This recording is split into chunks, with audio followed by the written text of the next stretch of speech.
नमस्कार दोस्तों, स्वागत है आपके अपने YouTube चैनल पर। आज हम आपके लिए पाप मोचिनी एकादशी व्रत कथा लेकर आए हैं। कथा सुनाने से पहले आपसे निवेदन है कि हमारे चैनल को सब्सक्राइब करें और बेल आइकन को दबाना न भूलें, ताकि आपको हमारे सभी वीडियो की नोटिफिकेशन मिलती रहे। अगर आप भी भगवान श्री कृष्ण के भक्त हैं, तो कमेंट सेक्शन में जय श्री कृष्णा जरूर लिखें। तो आइए शुरू करते हैं। अर्जुन ने कहा, हे कमलनयन, मैं ज्यों-ज्यों एकादशियों के व्रतों की कथाएं सुन रहा हूँ, त्यों-त्यों अन्य एकादशियों के व्रतों की कथाएं सुनने की मेरी जिज्ञासा बढ़ती ही जा रही है। हे मधुसूदन, अब कृपा करके आप चैत्र माह के कृष्ण पक्ष की एकादशी के विषय में बतलाइए। इस एकादशी का नाम क्या है? इसमें कौन से देवता का पूजन किया जाता है तथा इस व्रत का क्या विधान है? हे श्री कृष्ण, यह सब आप मुझे विस्तार पूर्वक बताने की कृपा करें। भगवान श्री कृष्ण ने कहा, हे अर्जुन, एक बार यही प्रश्न पृथ्वीपति मांधाता ने लोमश ऋषि से किया था। जो कुछ लोमश ऋषि ने राजा मांधाता को बताया था, वही मैं तुमसे कह रहा हूं। राजा मांधाता ने धर्म के गुह्यतम रहस्यों के झांता महर्षि लोमश से पूछा, हे ऋषि श्रेष्ठ, मनुष्य के पापों का मोचन किस प्रकार संभव है? कृपा कर कोई ऐसा सरल उपाय बताएं जिससे सहज ही पापों से छुटकारा मिल जाए। महर्षि लोमश ने कहा, हे नृपति, चैत्र मास के कृष्ण पक्ष की एकादशी का नाम पापमोचिनी एकादशी है। उसके व्रत के प्रभाव से मनुष्यों के अनेक पाप नष्ट हो जाते हैं।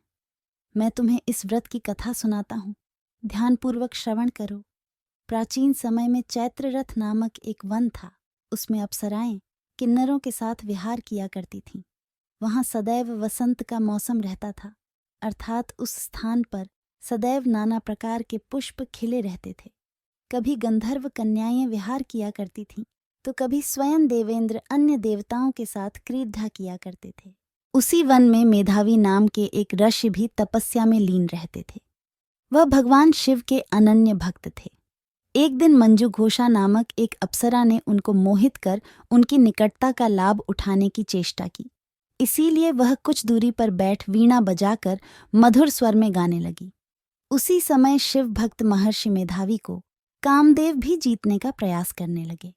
कामदेव ने उस सुंदर अप्सरा के भ्रू का धनुष बनाया, कटाक्ष को उसकी प्रत्यंचा बनाई और उसके नेत्रों को मंजू घोषा अप्सरा का सेनापति बनाया। इस तरह कामदेव अपने शत्रु विजय प्राप्त करने हेतु तैयार थे। उस समय महर्षि मेधावी भी युवावस्था में थे और काफी हृष्टपुष्ट थे। उन्होंने यज्ञोपवीत तथा दंड धारण कर रखा था। महर्षि स्वयं दूसरे कामदेव के समान प्रतीत हो रहे थे। उस मुनि को देखकर कामदेव के वश में हुई मंजू घोषा ने धीरे धीरे मधुर वाणी से वीणा पर गायन आरंभ किया, तो महर्षि मेधावी भी मंजू घोषा के मधुर गायन पर तथा उसके सौंदर्य पर मोहित हो गए। वह अप्सरा मेधावी मुनि को कामदेव से पीढ़ित जानकर उनसे आलिंगन करने लगी। महर्षि मेधावी उस अप्सरा के सौंदर्य पर मोहित होकर शिव रहस्य को भूल गए तथा काम के वशीभूत होकर उसके साथ रमण करने लगे।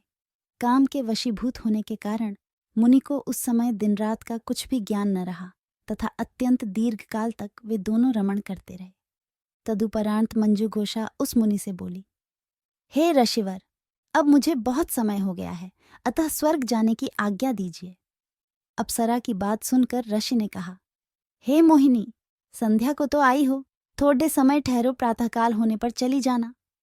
ऋषि के ऐसे वचनों को सुनकर अप्सरा उनके साथ रमण करने लगी। इसी प्रकार दोनों ने साथ साथ बहुत लंबा समय व्यतीत किया। मंजू घोषा ने एक दिन ऋषि से कहा, हे विप्र, अब आप मुझे स्वर्ग जाने की आज्ञा दीजिए। मुनि ने पुनः वही कहा, हे रूपसी, अभी अधिक समय व्यतीत नहीं हुआ है, कुछ समय और ठहर जाओ। मुनि की बात सुन अप्सरा ने कहा, हे ऋषिवर, आपकी रात्रि तो बहुत लंबी है। आप स्वयं ही विचार कीजिए कि मुझे आपके पास आए कितना समय व्यतीत हो गया है। अब और अधिक समय तक ठहरना क्या उचित है? अप्सरा की बात सुन मुनि को समय का बोध हुआ और वह गंभीरतापूर्वक विचार करने लगे। जब उन्हें समय का ज्ञान हुआ कि उन्हें रमण करते 57 वर्ष व्यतीत हो चुके हैं, तो उस अप्सरा को वह काल का रूप समझने लगे। इतना अधिक समय भोग विलास में व्यर्थ चला जाने पर उन्हें बीडेढ़ क्रोध आया। अब वह भयंकर क्रोध में जलते हुए उस तप नाश करने वाली अप्सरा की तरफ भ्रिकुटी तानकर देखने लगे। क्रोध से उनके अधर कंपित होने लगे तथा इंद्रियां अनियंत्रित होने लगीं। क्रोध से थरथराते स्वर में मुनि ने उस अप्सरा से कहा, मेरे तप को नष्ट करने वाली दुष्टा, तू महापापिन और बहुत ही दुराचारिणी है। तुझ पर धिक्कार है। तत्क्षण तू मेरे श्राप से पिशाचिनी बन जा।